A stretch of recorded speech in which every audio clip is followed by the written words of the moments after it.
가을입니다. 저는 가을이 되면 어김없이 떠오르는 시 한 편이 있습니다. 한국의 대표적인 시 가운데 김현승이라고 하는 시인이 쓴 가을의 기도라고 하는 시입니다. 이 시의 첫 문단이 이렇게 시작이 되어집니다. 가을에는 기도하게 하소서. 낙엽들이 지는 때를 기다려 내게 주신 겸허한 모국어로 나를 채우소서. 정말 가을은 기도하기 좋은 계절이라고 이야기할 수가 있습니다. 우리 앞뒤 좌우에 있는 분에게 이렇게 한번 인사해 보겠습니다. 기도하기 좋은 계절이 찾아왔습니다. 한번 인사해 보겠습니다.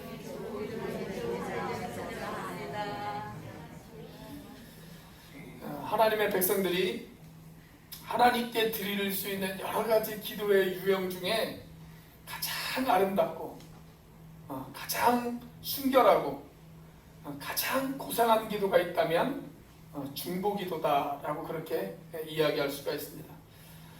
우리가 일반적으로 내가 아닌 다른 사람들을 위해서 하는 기도를 가리켜서 우리가 흔히 중보기도다라고 그렇게 이야기를 하잖아요.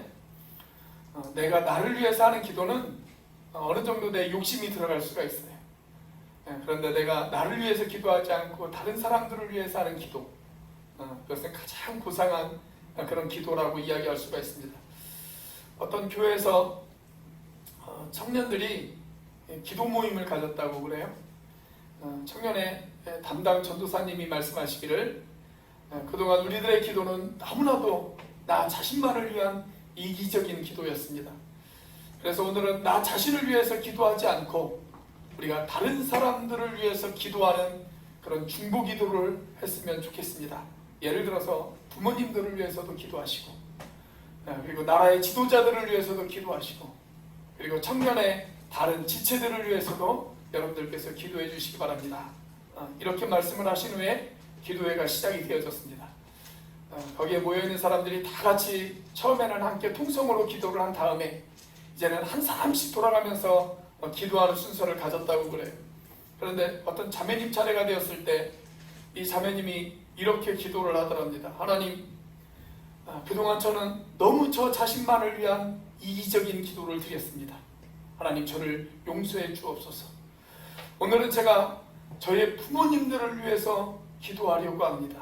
하나님, 저희 부모님에게는 무엇보다도 좋은 사위가 필요합니다. 좋은 사위를 맞이해서 그들의 딸이 행복하게 사는 모습을 지켜볼 수 있도록 도와주시옵소서. 그렇게 기도했다고 해요. 이 이야기는 우리의 기도가 나 자신의 유익이 아닌 다른 사람들의 유익을 위해서 기도하는 것이 얼마나 어려운 것인가를 풍자하는 그런 좋은 이야기라고 생각이 되어집니다. 자, 오늘 본문 말씀을 보면 믿음의 조상이었던 아브라함의 중보기도가 등장하는 것을 볼 수가 있어요. 우리가 너무나도 잘 아는 이야기죠.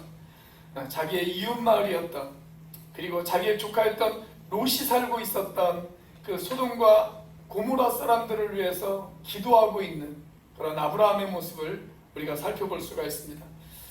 아브라함이 하나님의 명령에 순종해서 자기 고향을 떠나죠. 그리고 가나안 땅에 도착을 합니다. 그리고 그곳에서 정착할 땅을 선택할 때 먼저 그 선택권을 누구에게 주냐면 자기 조카였던 롯에게 우선권을 줍니다. 롯에게 이렇게 이야기를 하죠. 네가 동쪽을 선택하면 나는 서쪽을 선택하겠다. 네가 서쪽을 선택하면 나는 동쪽을 선택하겠다. 그렇게 이야기합니다. 자, 롯이 좀 싸가지가 있는 사람이라면 이렇게 말해야 합당합니다. 아닙니다, 삼촌. 제가 삼촌 덕분에 여기까지 무사히 올 수가 있었고, 제가 삼촌 덕분에 이만한 재산을 모을 수가 있었습니다. 그러니 삼촌이 먼저 선택하십시오. 이렇게 말해야 싸가지가 있는 조카이지 않겠어요? 자, 그런데 조카 롯이 이 땅 저 땅을 이렇게 훑어보다가 소돔과 고모라 땅이 아주 좋은 땅처럼 보였어요. 그래서 낼름 그 땅을 차지해버렸습니다. 자, 여러분이 만약 아브라함이라고 한번 생각을 해보십시오. 조카 롯에게 어떠한 감정이 들겠습니까?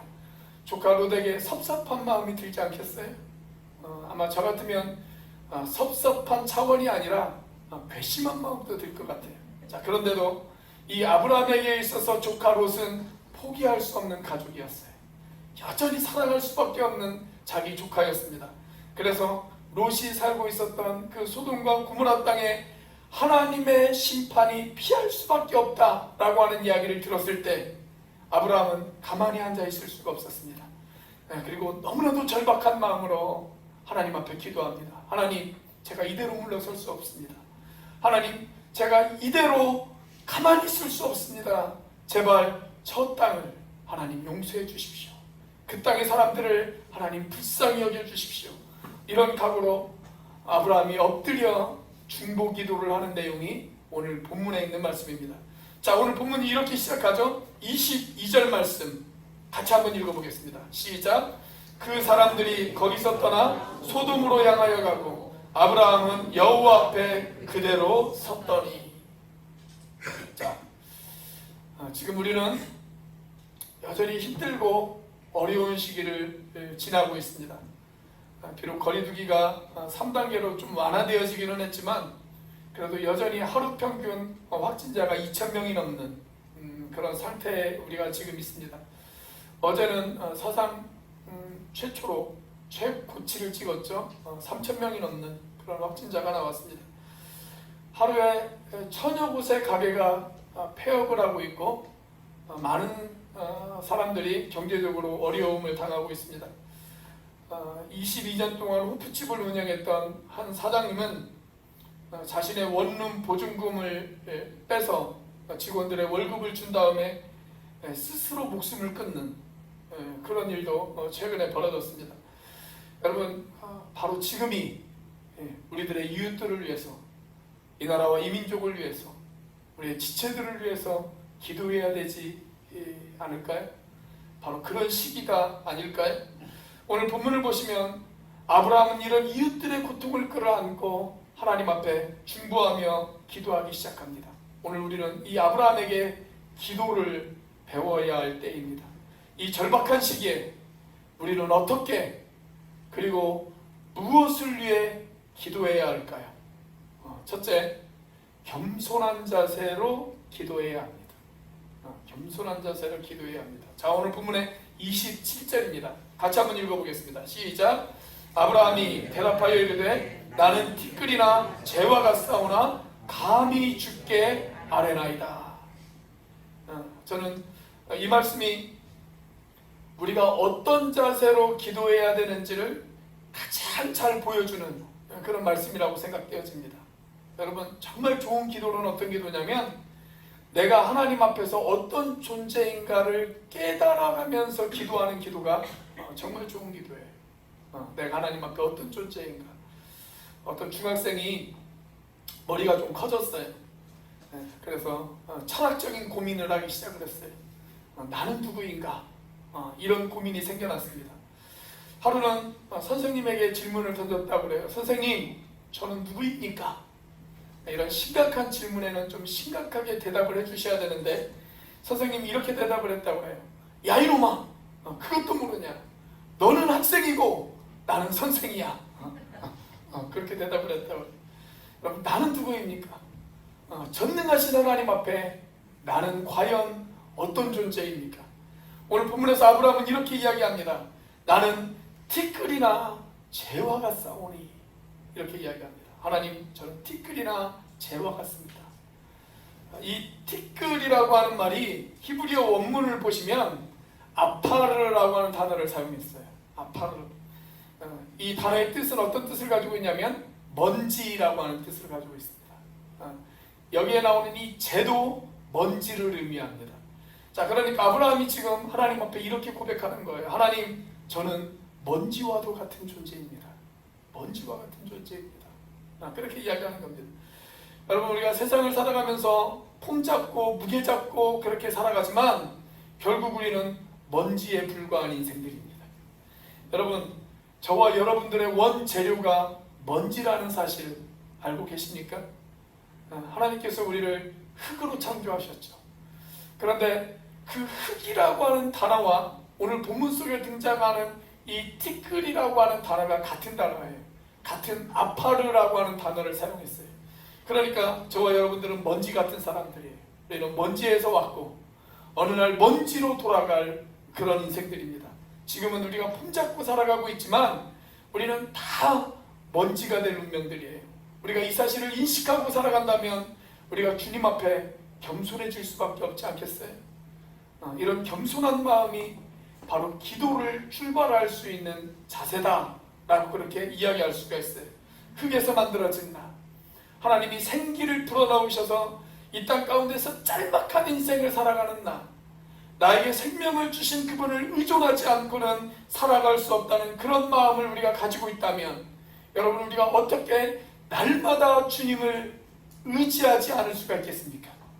어떻게 그 주님 앞에 기도하지 않을 수가 있겠어요?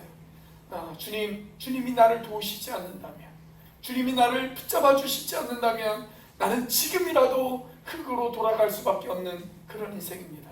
그런 먼지 같은 인생입니다. 이런 겸손한 마음에서 우리의 기도가 출발해야 된다라는 거예요. 이런 겸손은 열등감하고는 달라요. 여러분, 열등감에 사로잡힌 사람들은 기도하지 않아요. 나 같은 사람이 기도한들 하나님이 그 기도를 들어주시겠어? 내가 나라를 위해서 기도한들, 내가 민족을 위해서 기도한들 세상이 뭐 달라지겠어? 이것이 바로 열등감에 사로잡힌 사람들의 모습이에요. 이런 영적인 열등감에 사로잡힌 사람들은 절대 기도할 수 없어요. 자, 그러나 겸손한 사람들, 겸허한 사람들, 그 사람들은 자신들의 부족함을 알기 때문에, 자신의 연약함을 알기 때문에 하나님을 의지할 줄 압니다. 하나님 앞에 무릎 꿇을 줄 압니다. 그래서 겸손하지만 담대하게 주님 앞에 나와 기도합니다. 자, 제가 비록 연약한 인생이지만, 제가 비록 나약한 인생이지만, 비록 티끌에서 출발한 인생이지만, 하나님, 감히 부족한 제가 하나님 앞에 기도합니다. 여기 27절에 감히라고 하는 말이 기록되어 있잖아요. 감히.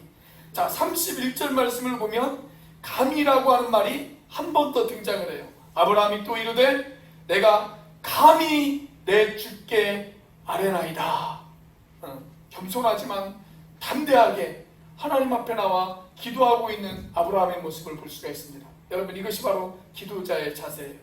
저는 지금도 살아계신 하나님, 전능하신 하나님, 그 하나님께서 하나님 앞에 나와 기도하는 모든 사람들이 가져야 될 자세, 그 자세가 바로 겸손하고 겸허한 자세를 찾고 계신다라고 그렇게 믿고 있습니다.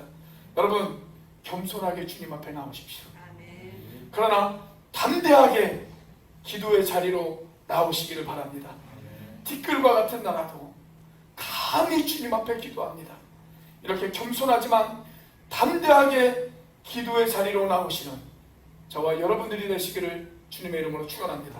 자, 우리는 어떻게, 그리고 무엇을 위해 기도해야 할까요? 둘째로 하나님의 의를 구해야 합니다. 하나님의 의를 구해야 합니다. 자, 우리가 오늘 본문 말씀을 그냥 얼핏 보면 아브라함의 기도가 그냥 소돔과 고모라 사람들을 살려달라는 기도지 라고 생각할 수가 있습니다. 자, 그런데 오늘 본문을 우리가 좀 더 깊이 살펴보면 본문에 나타난 아브라함의 기도는 철저하게 하나님의 의를 구하는 기도입니다. 하나님의 뜻을 찾는, 하나님의 뜻을 구하는 그런 기도다라고 그렇게 이야기할 수가 있어요. 여러분, 기도가 뭘까요? 여러분, 기도는 나의 필요에 초점을 두는 것이 아니고요, 하나님의 필요에 초점을 두는 기도, 그게 정말 좋은 기도예요. 내 필요에 초점을 두는 기도가 아니라 하나님의 필요에 초점을 두는 기도. 그래서 하나님의 뜻을 구하고 그 하나님의 뜻에 순종할 수 있도록 나를 붙잡아 달라고 구하는 기도. 여러분, 그 기도가 좋은 기도입니다. 여러분, 우리가 기도할 때 하나님, 제가 잘 먹고 잘 살게 해주세요. 내 가족이, 내 이웃이, 우리나라가 잘 먹고 잘 사는 그런 나라가 되게 해주세요. 우리가 그렇게 기도할 수 있어요. 물론 그 기도도 나쁜 기도는 아닙니다. 그런 기도도 필요합니다. 기도를 안 하는 사람보다 그렇게라도 기도하는 사람이 훨씬 훌륭한 신앙인입니다. 자, 그런데 우리의 기도가 좀 더 성숙한 기도, 우리의 기도가 좀 더 하나님 앞에 응답받는 기도가 되어지기 위해서는 하나님의 의를 구하는 기도가 필요합니다. 하나님의 뜻을 구하는 기도가 필요해요. 하나님, 제 인생 가운데, 우리 공동체 가운데, 우리 가족 가운데, 이 나라와 이 민족 가운데 하나님의 뜻이 이루어질 수 있도록 도와주세요. 그 하나님의 뜻 앞에 내가 순종할 수 있도록 도와주세요. 비록 내 뜻과 하나님의 뜻이 어긋날 때 내 뜻을 접고 내가 하나님의 뜻 앞에 나를 굴복시킬 수 있도록 도와주세요. 그런 기도가 좋은 기도입니다. 여러분, 이런 기도는 정확하게 주기도문과 일치하지 않습니까? 우리가 주기도문을 읽어보시면 그 후반부는 우리 인간들의 필요에 집중되어져 있어요. 오늘날 우리에게 일용할 양식을 주옵시고, 우리가 우리에게 죄 지은 자를 사하여 준 것 같이 우리의 죄를 사하여 주옵소서. 우리의 필요를 구하는 기도예요. 내 필요를 구하는 기도. 그런데 주기도문의 후반부는 이렇게 나의 필요를 구하는 기도인데, 주기도문의 전반부를 보면 하나님의 필요를 구하는 기도를 하는 것을 볼 수가 있어요. 자, 너희는 기도할 때 이렇게 기도하라. 하늘에 계신 우리 아버지여, 이름이 거룩히 여김을 받으시오며. 자, 누구의 이름입니까? 하나님의 이름이에요. 하나님의 이름. 하나님, 이 약한 세대, 이 어두운 세대 속에서 하나님의 이름이 거룩히 여김을 받기를 원합니다. 하나님의 뜻을 구하는, 하나님의 필요를 구하는 그런 기도를 하는 것을 볼 수가 있어요. 자, 그 다음에 뭡니까? 나라가 임하시오며. 누구의 나라예요? 당신의 나라예요. 당신의 나라. 우리말 성경에는 나라가 임하시오며 이렇게만 기록되어 있는데, 원래 원어에는 하나님의 라는 말이 빠졌어요.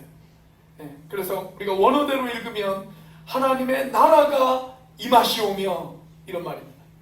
우리의 역사 가운데, 우리의 현실 가운데, 우리 가정 가운데, 내 인생 가운데 하나님의 나라가 임하기를 원합니다. 하나님이 통치하시고, 하나님이 다스리시고, 하나님이 주관하시는 그런 하나님의 나라가 임하기를 원합니다. 자, 그 다음에 뭡니까? 뜻이 하늘에서 이루어진 것 같이. 이것도 마찬가지예요. 누구의 뜻이에요? 하나님의 뜻이에요. 하나님의 뜻. 그래서 이 말에도 하나님의 라고 하는 말이 빠졌어요. 우리의 현실 가운데, 우리의 역사 가운데 하나님의 뜻이 이루어지기를 원합니다. 그렇습니다, 여러분. 하나님이 기뻐하시는 기도는 하나님의 뜻이 이루어지기를 원하는 기도를 하는 것. 그걸 하나님이 기뻐하세요. 하나님의 뜻에 나를 맞추는 것이 기도이지, 나의 뜻에 하나님을 맞추게 하는 것, 그건 참된 기도가 아닙니다. 자, 그렇다면 오늘 아브라함이 소돔과 고모라를 위해서 기도할 때 무엇을 위해 기도했을까요? 자, 하나님의 의를 위해서 기도했어요. 하나님의 뜻을 위해서 기도합니다. 23절입니다. 같이 읽습니다. 시작. 아브라함이 가까이 나아가 이르되 주께서 의인을 악인과 함께 멸하려 하시나이까. 자, 조금 더 가셔서 25절도 한번 같이 읽어보겠습니다. 시작. 주께서 이같이 하사 의인을 악인과 함께 죽이심은 부당하오며 의인과 악인을 같이 하심도 부당하니이다. 세상을 심판하시는 이가 정의를 행하실 것이 아니니까. 지금 아브라함은 철저하게 하나님의 의에 호소를 하고 있어요. 하나님, 의인 50명을 발견하면 어떻게 하시겠습니까? 악인들 때문에 그 의인들마저 함께 죽이신다면 하나님의 이름이 어떻게 되겠습니까? 하나님, 그 의인들을 봐서라도 이 땅을 용서하여 주옵소서. 그러자 하나님께서 그렇게 하시겠다고 그러셨어요. 자, 그런데 아브라함이 곰곰이 생각을 해보니까 그 땅에서 의인 50명을 발견할 자신이 없어요. 그래서 하나님과 계속 흥정을 하죠. 자, 나중에는 몇 명까지 내려갑니까? 10명까지 내려갑니다. 10명까지 내려갑니다. 하나님, 의인 10명을 찾는다면 이 10명을 생각해서라도 이 땅을 용서해 주시겠습니까? 하나님께서 그렇게 하시겠다고 그러죠. 자, 여러분, 여기에서 말하는 의인, 이 의인이라는 것은 도덕적 기준의 의인을 말하는 것이 아니에요. 물론 도덕적인 기준도 포함되어져 있습니다. 그런데 도덕과 윤리적인 기준만을 이야기하고 있지는 않아요. 성경에서 말하는 의라고 하는 것은 도덕적인 의만을 이야기하고 있지는 않습니다. 로마서 3장 10절 말씀에서 우리에게 분명히 이렇게 말씀하고 있어요. 의인은 없나니 하나도 없으며, 그렇게 기록되어져 있습니다. 여러분, 세상에는 의인이 없습니다. 완벽한 도덕적 의인, 그런 의인은 없어요. 하나님이 보시기에 정말 흠없고 순결하고 완벽한 의인이라는 세상에 존재하지 않습니다. 사실 성경에서 이 의라고 하는 단어가 처음으로 등장하는 것이 창세기 15장이에요. 창세기 15장을 보면 거기에 의라고 하는 단어가 성경에서 처음으로 등장을 해요. 자, 창세기 15장 6절 같이 한번 읽어볼까요? 시작. 아브라함이 여호와를 믿으니 여호와께서 이를 그의 의로 여기시고. 자, 아브라함이 여호와를 어떻게 했다고요? 믿으니. 그렇다면 하나님께서 이것을 무엇으로 여기셨어요? 의로 여기셨다.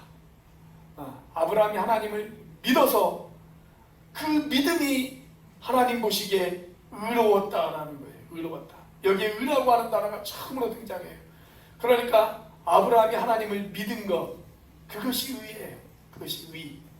여러분, 우리가 어떻게 의인이 되어질 수가 있습니까?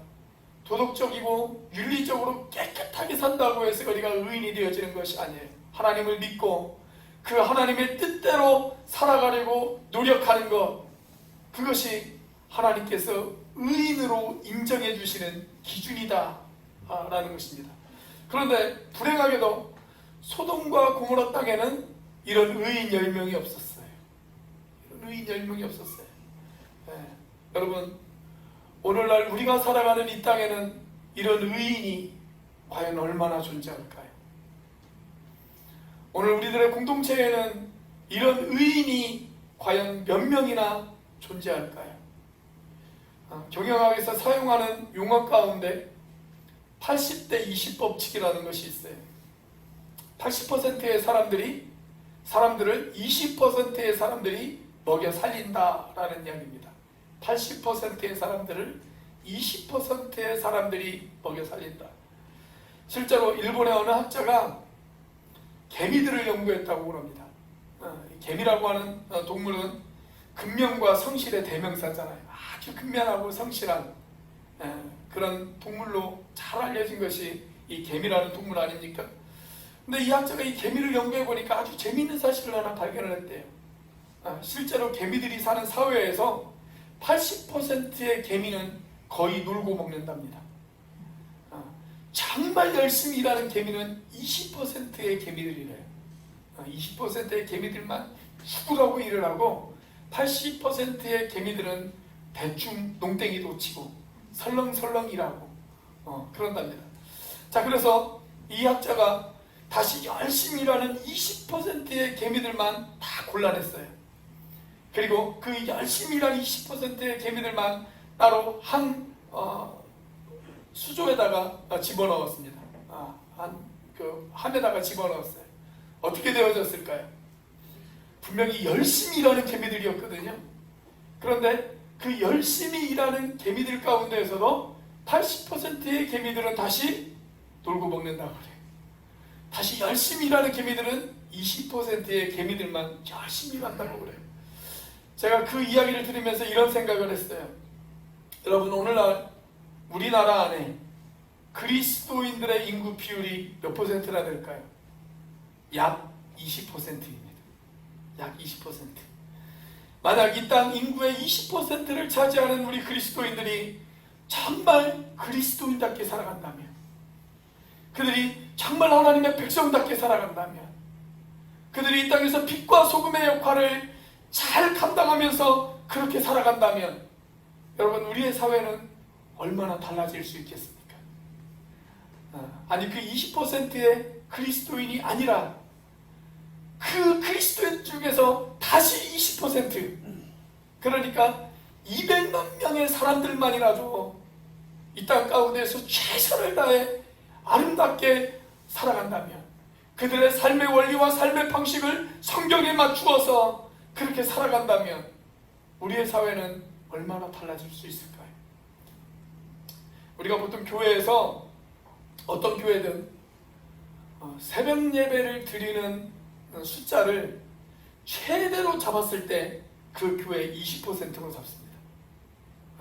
적게 잡은 10%, 최대 잡으면 20% 정도로 봅니다. 우리 교회는 새벽 예배 드리는 퍼센트가 몇 퍼센트나 되어질까요? 10% 정도 되어집니다. 10%. 여러분, 그 20%의 사람들의 기도가 전체 교회를 살리는 거예요. 저는 그들의 기도가 교회를 살리는 기도다라고 그렇게 믿습니다. 여러분, 오늘날 우리들의 사회, 그 10명의 의인이 없어서 결국은 멸망했던 이 소돔과 고모라 땅을 한번 생각해 보십시오. 오늘날 하나님이 찾으시는 사람, 그 10명의 의인, 그 20%의 그리스도인에 들어가는 사람들, 하나님이 바로 그들을 찾고 계십니다. 저와 여러분들이 하나님이 찾으시는 바로 그 사람이 되시기를 주님의 이름으로 축원합니다. 자, 우리는 어떻게 그리고 무엇을 기도해야 될까요? 세 번째로 하나님의 자비를 구해야 합니다. 하나님의 자비를 구해야 됩니다. 자, 아브라함이 의인 10명을 이야기한 것은 의인 10명만 살려주시고 나머지들은 다 죽여도 괜찮다, 그런 의미가 아니에요. 하나님, 이 땅에 의인들만 살려주시고 악인들은 다 죽여도 괜찮습니다, 이런 기도가 아니잖아요. 그 의인 10명 때문에 악인들까지도 하나님 불쌍히 여겨주십시오, 그런 기도 아니겠습니까? 우리 교회 말고 저쪽 교회에서 대표 기도를 맡으신 분이 어느 날 이런 기도를 드렸다고 그래요. 하나님, 복음을 모르고 살아가는 중국 땅에 그 땅을 하나님께서 진노하셔서 하나님께서 지진을 일으켜 주셨습니다. 여러분, 우리 교회는 그렇게 기도하시는 분들이 안 계시기를 바랍니다. 어떻게 기도해야 될까요? 하나님, 그 땅을 불쌍히 여겨주세요. 불쌍히 여겨주세요. 그렇게 기도해야 맞죠. 오늘 아브라함의 기도가 바로 그런 기도였어요. 자, 24절 말씀 같이 한번 읽어볼까요? 시작. 그 성 중에 의인 50명이 있을지라도 주께서 그곳을 멸하시고 그 50의인을 위하여 용서하지 아니하시리까. 잘 읽어보면 의인들만 구원해달라는 기도가 아니에요. 하나님, 그 의인들을 생각해서라도 이 땅을 불쌍히 여겨주세요. 하나님, 이 땅을 용서해 주세요. 지금 아브라함이 드리는 기도가 바로 그런 기도입니다. 여러분, 의인들의 존재는 매우 소중합니다. 그 의인 때문에 의인만 사는 것이 아니고 그 의인 때문에 악인도 살아가는 거예요. 여러분, 의인 한 사람이 존재함으로 인해서 그 의인 때문에 그 주변에 있는 악인들도 축복을 받는다는 사실을 여러분들 알고 계십니까? 아브라함의 후손들이 바로 그것을 입증하고 있어요. 그리고 성경에 보면 아브라함의 손자였던 야곱이 등장을 합니다. 이 야곱이 자기 삼촌이었던 라반의 집으로 가요. 이 라반이라고 하는 사람은 대단히 강교한 사람이었어요. 그런데 어느 날 라반이 이렇게 이야기를 합니다. 성경에 보면 라반이 야곱에게 이런 이야기를 해요. 여호와께서, 하나님께서 너 때문에 나에게 축복해 주셨다, 그런 이야기합니다. 너 때문에 나에게 축복을 주셨다. 그렇다고 해서 이 야곱이 대단히 훌륭한 사람은 아니었어요. 야곱도 적당하게 사람들 속이고 목적을 위해서라면 수단과 방법을 가리지 않는 그런 사람이었습니다. 그런데 라반과 비교해 보았을 때는 상대적으로 의인이었어요. 그래서 야곱은 하나님을 의존할 줄 아는, 하나님의 이름을 부를 줄 아는 그런 사람이었습니다. 그래서 성경은 이야기하기를 그 야곱 때문에 라반의 집을 축복해 주셨다, 그렇게 이야기하고 있습니다. 여러분, 그 야곱의 아들이었던 요셉의 인생을 한번 살펴보십시오. 요셉이 애굽의 보디발의 집으로 팔려가게 되었죠. 그런데 창세기에 보시면 이런 이야기가 등장을 해요. 창세기 39장 5절 말씀입니다. 같이 한번 읽어보겠습니다. 시작. 그가 요셉에게 자기의 집과 그의 모든 소유물을 주관하게 한 때부터 여호와께서 요셉을 위하여 그 애굽 사람의 집에 복을 내리심으로 여호와의 복이 그의 집과 밭에 있는 모든 소유에 미친지라. 하나님이 요셉 때문에, 이 요셉이 잠깐 머물렀던 그 보디발의 집에 복을 내려주셨어요. 의인 한 사람 때문에 그 의인 주변에 있는 악인들의 집까지 하나님께서 축복해 주시는 것을 볼 수가 있습니다. 여러분, 의인 한 사람이 우리 직장에 있다면, 의인 한 사람이 우리의 가정에 있다면, 여러분 의인 한 사람이 우리 공동체 가운데 있다면 그 의인 한 사람 때문에 내가 속한 공동체가 축복을 받을 수 있다는 사실을 믿으시기를 바랍니다. 여러분 의인들이 완전히 사라진 사회, 하나님을 신뢰하는 사람들이 사라져버린 사회, 이 땅에 교회가 완전히 불이 꺼져버린 사회, 여러분 그런 사회를 한번 생각해 보세요. 얼마나 암울하겠습니까? 여러분 의인의 존재는 그 존재 자체가 축복이에요. 그래서 아브라함은 하나님 앞에 지금 엎드려 기도합니다. 하나님, 이 소돔과 고모라의 백성들, 그들이 하나님을 실망시켜드렸고 그들이 죄 가운데 빠져 있었고 하나님, 그들이 하나님의 진노를 피할 수밖에 없는 그런 백성들이지만 하나님, 하나님의 자비로우심으로, 하나님의 사랑으로 이 땅의 이 민족을 하나님 긍휼히 여겨주세요. 하나님 이 도시를 불쌍히 여겨주세요. 그렇게 지금 아브라함이 기도하고 있잖아요. 저 유명한 그 나폴레옹의 전기문을 읽어보면 이런 이야기가 등장을 해요. 어느 날 그 나폴레옹 휘하에 있던 병사들 가운데 한 사람이 탈영을 했어요. 이 탈영한 병사가 붙잡혔습니다. 아마 그 시대에도 지금처럼 탈영병들을 붙잡는 DP가 있었던 것 같아요. 탈영병이 붙잡혔어요. 근데 이 탈영병은 이미 한 번에 탈영 전과가 있었던 사람이었습니다. 이게 두 번째 탈영이었는데 다시 붙잡혔어요. 두 번째 탈영이었기 때문에 한 번은 용서해 주었는데 이번에는 용서해 주지 않고 사형 판결을 내렸습니다. 자, 그 소식을 들은 이 병사의 어머니가 나폴레옹 황제에게 나와서 간청을 합니다. 황제에게 이런 간청을 했다고 합니다. 황제요, 내 아들을 살려주십시오. 그러자 나폴레옹은 두 번씩이나 탈영한 네 아들을 위해서 이렇게 탄원하는 것은 의롭지 못하다, 그렇게 이야기를 했습니다. 자, 그러자 이 어머니가 이렇게 이야기를 합니다. 황제요, 저는 의를 베풀어 달라고 기도하는 것이 아닙니다. 간청하는 것이 아닙니다. 황제 폐하에게 저는 자비를 구하고 있습니다. 그러자 나폴레옹은 한 번도 아니고 두 번씩이나 탈영했는데 네 아들은 자비를 받을 자격이 없다, 그렇게 단호하게 나왔습니다. 그러자 그 어머니가 다시 한번 나폴레옹에게 이렇게 간청했다고 합니다. 황제요, 자격이 없기 때문에 제가 이렇게 지금 황제에게 자비를 구하고 있는 것입니다. 자격이 있다면 제가 왜 긍휼과 자비를 황제에게 구하겠습니까? 그러니 황제요, 제발 제 아들에게 자비를 베풀어 주옵소서. 제 아들을 불쌍히 여겨 주옵소서.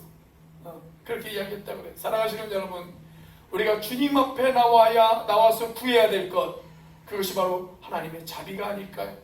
하나님, 이 약한, 이 어두운 세상, 이 죄악에도 불구하고 하나님 다시 한번 우리 가정을, 다시 한번 우리 공동체를, 하나님 다시 한번 이 나라와 이 민족 가운데 하나님의 자비를 베풀어 달라고, 그렇게 우리가 기도해야 되지 않겠습니까?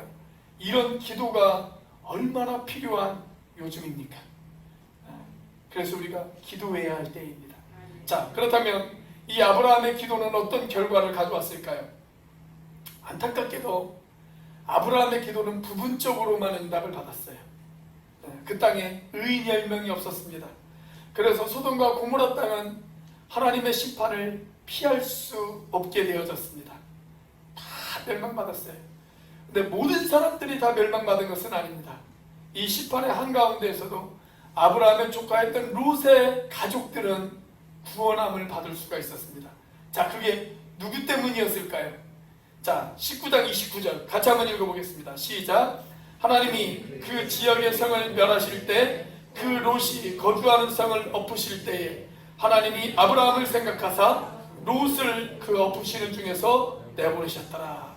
자, 여기 뭐라고 기록되어 있습니까? 하나님이 아브라함을 생각하사, 아브라함의 그 충복기도 덕분에 하나님께서 롯과 그의 가정을 구원해 주셨다 라는 거예요. 여러분, 먼 훗날 이 아브라함과는 비교할 수 없는 완벽한 중보자가 역사 가운데 찾아오셨다는 사실을 알고 계십니까? 완전한 중보자, 완전히 의로우시고 완전히 자비로우신 분이 역사 가운데 찾아오셨습니다. 그분의 이름은 예수 그리스도이십니다. 그분은 십자가 위에 죽으면서도 우리를 위하여 중보하는 것을 잊지 않으셨습니다. 그분은 이렇게 기도하셨습니다. 아버지여, 저들의 죄를 용서하여 주옵소서. 어떤 주일학교에 말을 심하게 더듬는 주일학교 선생님이 한 분 계셨다고 그래요. 근데 이분이 너무나도 아이들을 가르치고 싶어하는 열정이 있으셨어요.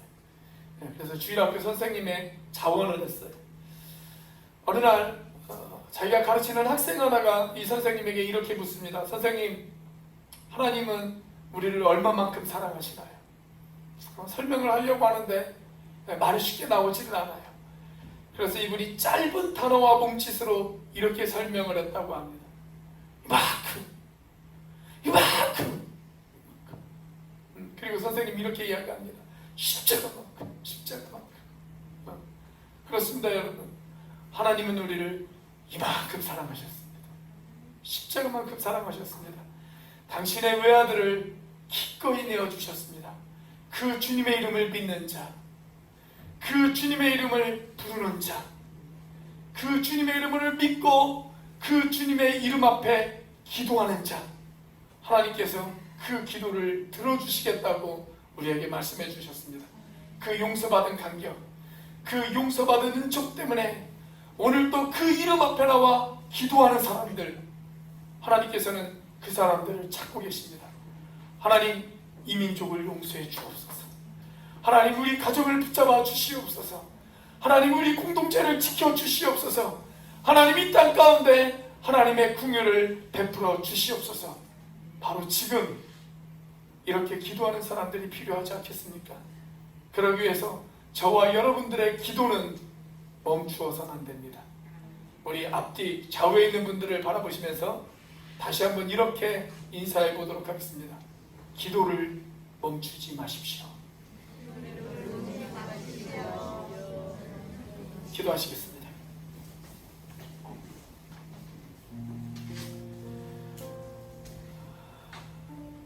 하나님, 주신 말씀을 가슴에 새깁니다. 이웃들의 아픔을 끌어안고 기도했던 아브라함, 오늘도 하나님은 이 시대 이웃들의 아픔을 끌어안고 기도하고 있는 그 사람을 찾고 계십니다. 겸손한 마음으로 하나님의 뜻을 구하며 하나님의 자비를 구하며 기도를 쉬지 않는 사람, 바로 그 사람을 하나님께서 찾고 계십니다. 눈앞의 상황이 마음을 눌러도 하나님, 내가 기도를 멈추지 않기를 원합니다. 눈앞의 상황이 답답하고 힘들어도 하나님, 내가 기도를 멈추지 않기를 원합니다.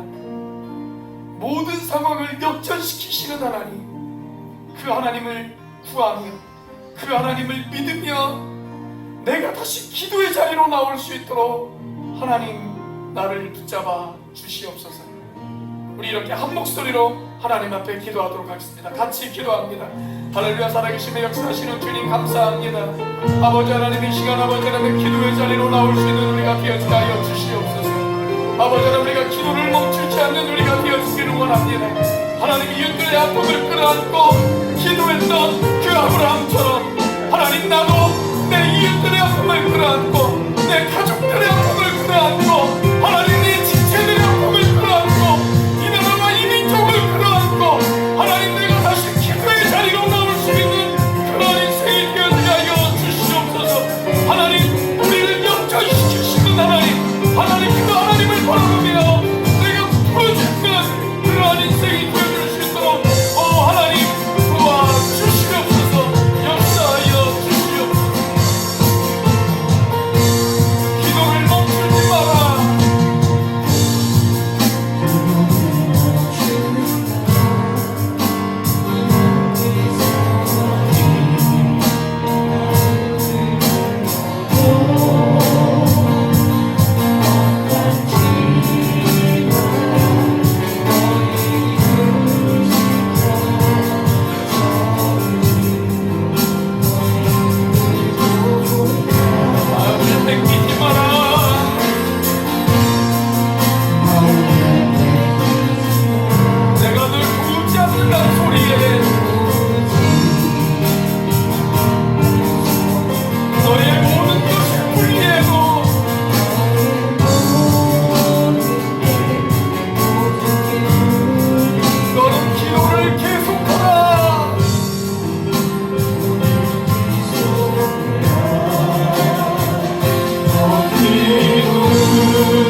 하나님 주님의 말씀을 가슴에 새깁니다.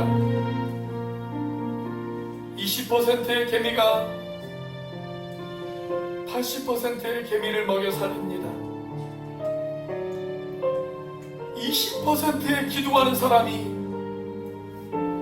80%의 기도하지 않는 사람들을 살려냅니다. 하나님, 그 기도하는 사람이 내가 되어질 수 있도록 도와주시옵소서. 나의 기도로 우리의 가족이, 나의 기도로 우리의 공동체가, 나의 기도로 이 나라와 이 민족이 다시 역전되어질 수 있도록 인도하여 주시옵소서. 아브라함처럼 하나님, 우리가 충고하며 나아가는 그런 기도자가 되어질 수 있도록 우리를 붙잡아 주시옵소서. 이제는 우리를 위하여 십자가에 달리신 성자 하나님의 은혜와 그 독생자를 죽기까지 내어주신 성부 하나님의 사랑과 지금도 그 사랑을 깨닫게 하시고 충만하게 하시는 성령 하나님의 교통하심이 이 나라와 이 민족과 우리의 이웃들과 우리의 가족들을 위해 기도를 멈추지 않고 오늘도 충고하며 나아가기로 작정하는 주의 백성들 머리 위에 지금부터 영원까지 함께 하시기를 예수님의 이름으로 간절히 기도하옵나이다.